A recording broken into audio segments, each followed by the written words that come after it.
Dragi prijatelji, večeras ćemo obraditi jednu čudnu priču koja ne samo da je čudna, već jako misteriozna. Slobodno mogu da kažem da ovako nešto slično nikad nisam čuo i ovo je priča za film. A zapravo o kakvoj filmskoj priči je reč? Radi se o jednom misterioznom nestanku jedne gospođe koji se desio u periodu između 12. oktobra i 5. novembra 2011. godine. A ta gospođa se zove Slavojka Senišin. A ko je zapravo Slavojka Senišin? Slavojka Senišin je rođena 18. avgusta 1935. godine u Sarajevu. Po završenoj osnovnoj i srednjoj školi ona se seli za Zagreb gde nastavlja studije, a kasnije radi i u arhivi ovog grada, zapravo u arhivi Republike Hrvatske. Slavojka je rođena sa devojačkim prezimenom Šadek, a po udaji postaje gospođa Senišin. Nastanjuje se u Dinarskoj broj 18 na Rudešu u Zagrebu. Svi je pamte kao jednu divnu damu srednje visine, bila je visoka negde oko 1,65 m, bila je onako krhke građe, imala je prelepe plave oči. Smatraju je za jednu od najboljih arhivatora koja je tada radila u arhivi Republike Hrvatske. Čak je imala i značajne radove, a na temu arhivatorstva u periodu i doba socijalizma. Čak su njeni radovi uzimani kao referenca za mnoge doktorate. Njen rad su svi cenili. Međutim, vreme je išlo svojim tokom. Ova gospođa je živela sa porodicom stalno na ovoj adresi. Dobila je i sina koji je živeo sa njom i suprugom. Da li je sada u međuvremenu ona razvedena ili je postala udovica, ja to sada tačno ne znam, ali mislim da je ipak bila udovica. Posle, znači, odrađenih 35 godina u arhivi Republike Hrvatske, ona je umirovljena, odnosno dobila je zasluženu penziju. Ona je živela u jednoj velikoj kući koja je bila izdeljena na nekoliko stambenih jedinica. Živela je u stanu od 72 kvadrata. U toj istoj kući, iznad Slavojkinog stana, nalazi se još jedan stan u potkrovlju koji se vodi na Vladimira Šadeka, kao i još jedan stan u potkrovlju koji se vodi na Lidiju Kuzmanić. Na prvom spratu, odmah do nje, u stanu od 130 kvadrata, živela je porodica Kelemenčić. Glava te porodice nekada je bio gospodin Petar, koji je imao sina i ćerku, zapravo Damira i Lidiju. I on je ćerki Lidiji prepisao stan u potkrovlju veličine 54 kvadrata. Sinu je poklonio i svoj deo kuće i ukupni stan koji se sada vodio na Damira Kelemenčića iznosio je 130 kvadrata. U ovom stanu od 130 kvadrata živeli su Petar kao deda, Damir sa suprugom i njegova dva sina. Inače, Damir Kelemenčić rođen je 1958. godine u Zagrebu i ceo svoj život je živeo na ovoj adresi. Jedno vreme u mladosti, 80-ih godina i početkom 90-ih, radio je na brodovima i kruzerima kao fotograf. A od 1995. godine otvara fotografsku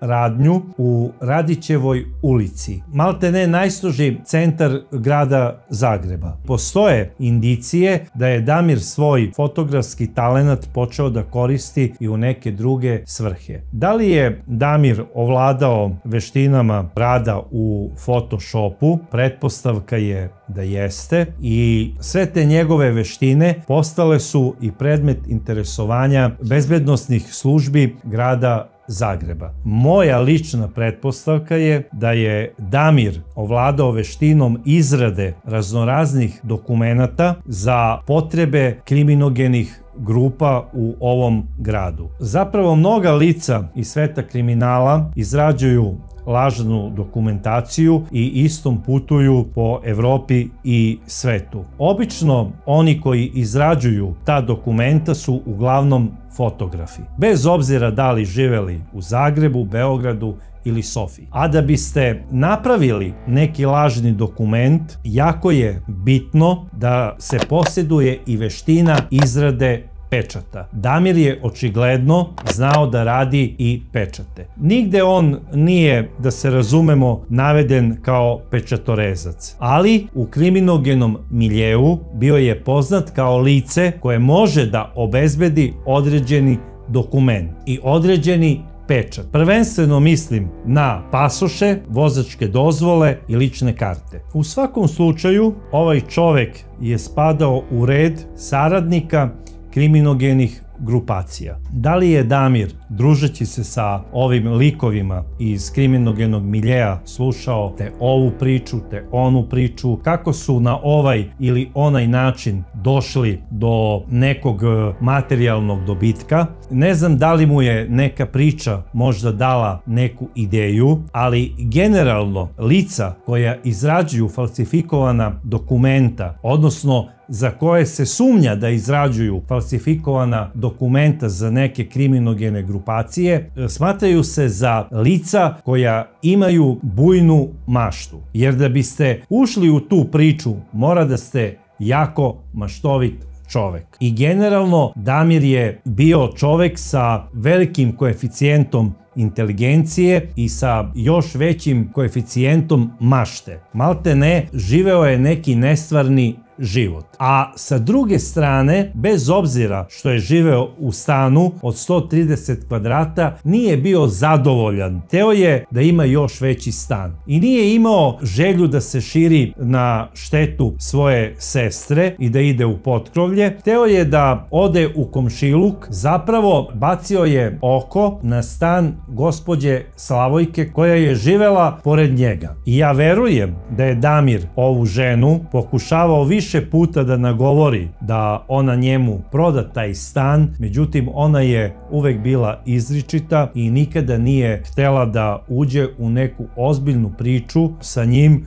u vezi toga. Jer rekla je, za Boga Damire, pa ja imam sina i planiram da njemu prepišem taj stan posle moje smrti. Sin Slavojke Senišin nije živeo u svom stanu iznad svoje majke, niti naravno u njenom stanu, već je živeo u jednom sasvim drugom delu Zagreba koji se zove Novi Zagreb. I što je najinteresantnije u toj priči, ne samo da je promenio kvart u kome je živeo, on je promenio svoje prezime. I on se sada ne preziva Senišin, već je uzeo neko sasvim drugo prezime. Vrlo interesantan gospodin, mogu reći, u svakom pogledu. Ova slabašna i krhka žena, ona je živela svoj život, znači živela je sama u svom stanu i često prilikom odlaska do prodavnice i vraćanja iz iste, doživljavala je da bude predmet ismevanja dece iz komšiluka. Oni su je stalno zavitlavali i zadirkivali i stalno su htjeli da izazovu nerviranje ove slabašne i krhke žene. Ona bi naravno prećutno odreagovala, otišla bi do svog stana i sve bi se završilo na tome. Pretpostavljam da je ova žena takođe imala zdravstvenih problema i pretpostavljam da je svakog meseca morala da ide kod svog odabranog lekara po lekove koje je najverovatnije svakodnevno morala da koristi. Iako ovu gospođu deca iz komšiluka nisu volela, ona je imala puno svojih prijateljica u komšiluku koje su primetile njen iznenadni nestanak 12. oktobra 2011. godine. Od tada je niko iz komšiluka nije video. 3 dana kasnije, 15. oktobra, jedna od tih komšinica pozvala je njenog sina i rekla je da već 3 dana nije videla uopšte njegovu majku i da dođe do kuće da proveri šta se dešava u njenom stanu. I sin je naravno došao. Tog 15. oktobra on nije sreo svog komšiju Damira da bi ga pitao da li je on možda video njegovu majku, ali je obilazeći stan i celu kuću bio prosto zaprepašćen kada je otišao do podruma. Tu je ustanovio da je Damir malte ne prisvojio i 2/3 njihovog dela podruma koji su oni delili kao zajedničku prostoriju. Tom prilikom on je sreo i Damirovu suprugu i pitao je da li je ona možda videla njegovu majku. Međutim, ona je rekla da u nekoliko zadnjih dana nije, ali da je pre 3 dana njegova majka Slavojka otišla lekaru. I njemu je to bilo jako čudno. Rekao je, prosto ne mogu da verujem da me majka nije obavestila da treba da ode,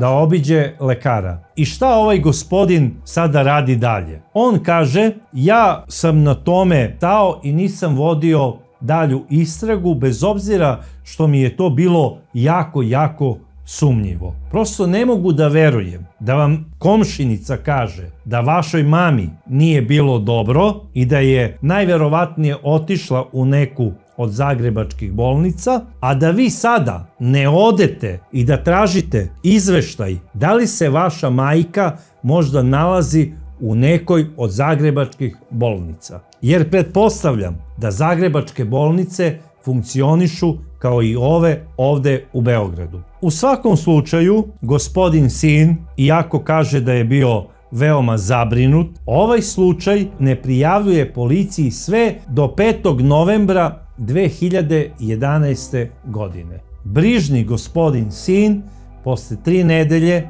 odlazi u policijsku stanicu i prijavljuje nestanak svoje majke. Takođe je veoma interesantno da prilikom prijave nestanka sin navodi i broj cipela koji nosi njegova majka. Težinu oko 50 kg, da je visoka 165 cm, da ima prosedu kosu i izrazito plave oči, ali nije poneo ni jednu fotografiju. Sada, po imenu i prezimenu, policija ukuca u terminalu i izađe slika. Čudi me da na listi nestalih i traženih osoba nema slike ove gospođe. Ceo nekako ovaj slučaj je od samog početka bio obavijen nekom misterijom. Svi su se nekako čudno i misteriozno ponašali. Posebno je bilo čudno kada su komšije još u oktobru primetile da Damir Keleminčić izvodi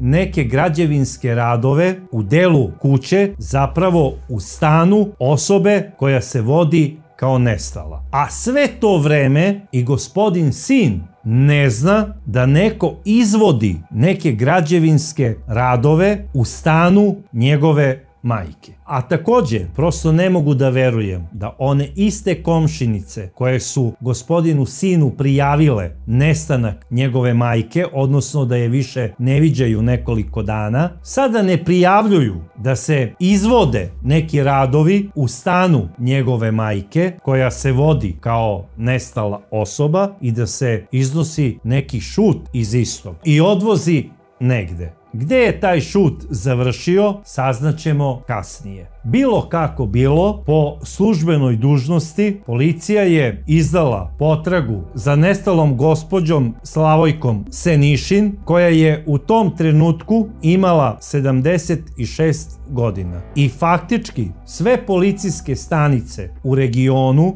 imaju podatak da se ova osoba vodi kao nestala. Ali, da li posjeduju njenu fotografiju, ja to sada ne znam. Obično brižna deca objavljuju to i na društvenim mrežama, lepe po kraju one plakate sa slikom svojih nestalih, da ako ih neko uoči, jave na taj i taj telefon. Međutim, gospodin sin apsolutno ništa ne preduzima. Sve do septembra meseca 2016. godine. 20. septembra 2016. godine na predlog Šadek Vladimira i gospodina Sina pokrenut je postupak pred Opštinskim građanskim sudom u Zagrebu da se gospođa Slavojka Senišin proglasi mrtvom. I sada je to malo iznenađujuće. Ja u stvari sada i pitam se ko je gospodin Vladimir Šadek, da li je to brat ili neki drugi bliski rođak, jer koliko vidim ima gospođino devojačko prezime, ali jako je neobično da bliski rođaci, posebno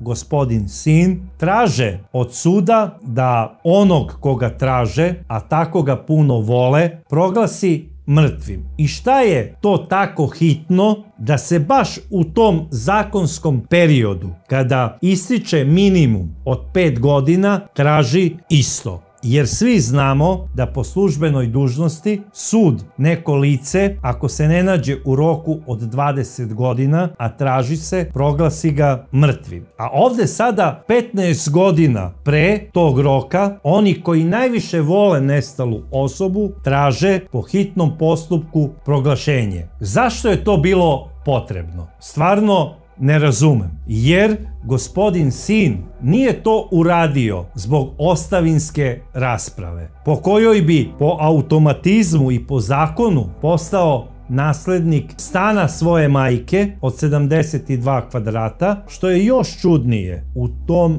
istom sudu, tog istog dana, komšija Damir predaje zahtev za uknjiženje Slavojkinog stana na svoje ime, jer ga je navodno kupio još 2005. godine i da zato posjeduje urednu dokumentaciju koja je overena i kod notara. I prosto ne mogu da verujem da gospođa koja je bila tako odgovorna da eventualni odlazak kod lekara u neku bolnicu obavezno prijavljuje svom sinu, ne prijavi sada gospodinu Sinu da je 2005. godine prodala taj stan komšiji Damiru i da mu nije dala ni jedan jedini evro od tog stana. Znači, 6 celih godina ona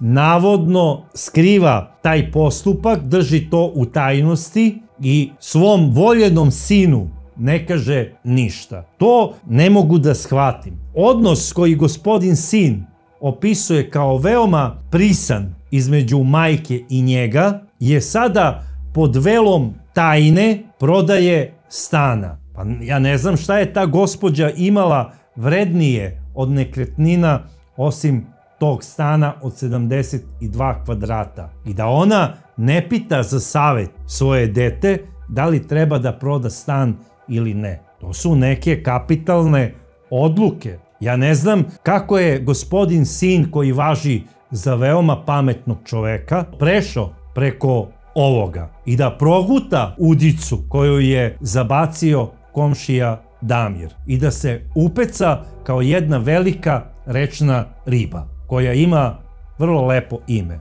I kako je zapravo Damir znao da su gospodin Sin i gospodin Vladimir Šadek tražili tog istog dana, odnosno podneli zahtev da se gospođa proglasi mrtvom, osim ako nije vidovit. E sad, ta dokumenta koja je naravno morao da vidi i gospodin Sin, koji važi, kao što sam rekao, za pametnog čoveka, ne znam koliko su bila validna bez namenskog računa. U trajanju tih 5 godina traženja ove nestale gospođe, Damir je bezbroj puta mogao da pokaže ovaj kupoprodajni ugovor gospodinu Sinu i da kaže: evo, ja sam kupio taj stan, ali mi je prosto nemoguće da Sin nije pitao: dobro, u redu je, vidim tu su i pečati, vidim tu su i potpisi,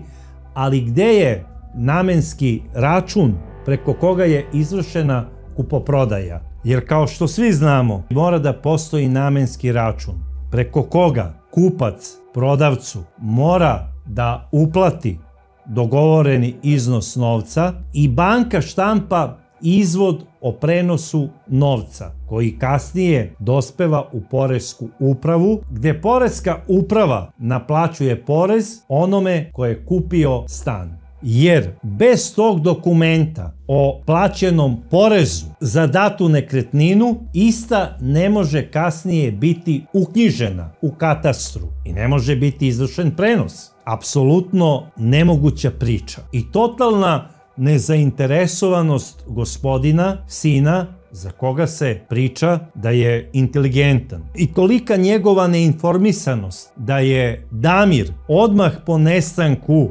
njegove gospođe majke u isti stan uselio svog starijeg sina. Ja ne znam šta biste vi radili da se neko useli u stan vaše majke koja se vodi kao nestala osoba, ali znam šta bi uradio i ja. I ja pretpostavljam da se kvart Novi Zagreb nalazi u gradu Zagrebu i u državi Hrvatskoj, a da nije na Novom Zelandu i da se dolazi za nepunih pola sata sa Novog Zagreba do kvarta Rudeša na Trešnjevici u Dinarskoj broj 18. Prosto neshvatljiva priča. Ajde, gospođa je nestala, traži je policija, ali takva nezainteresovanost deteta me prosto dovodi do izvesnih sumnji i u njegovu ispravnost. Ali na kraju krajeva zagrebačka policija dobro radi svoj posao, verujem u to, i ona će saznati svaku istinu. Jer kao što i sami znamo onu staru izreku,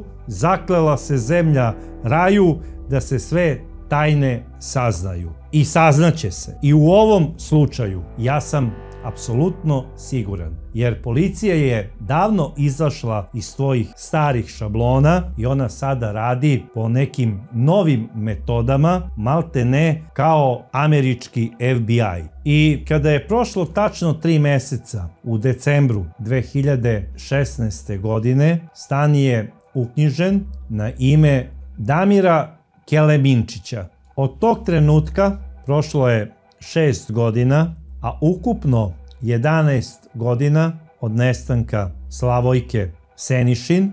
Došla je 2022. godina i policija je ponovo počela da radi na slučaju ove nestale žene.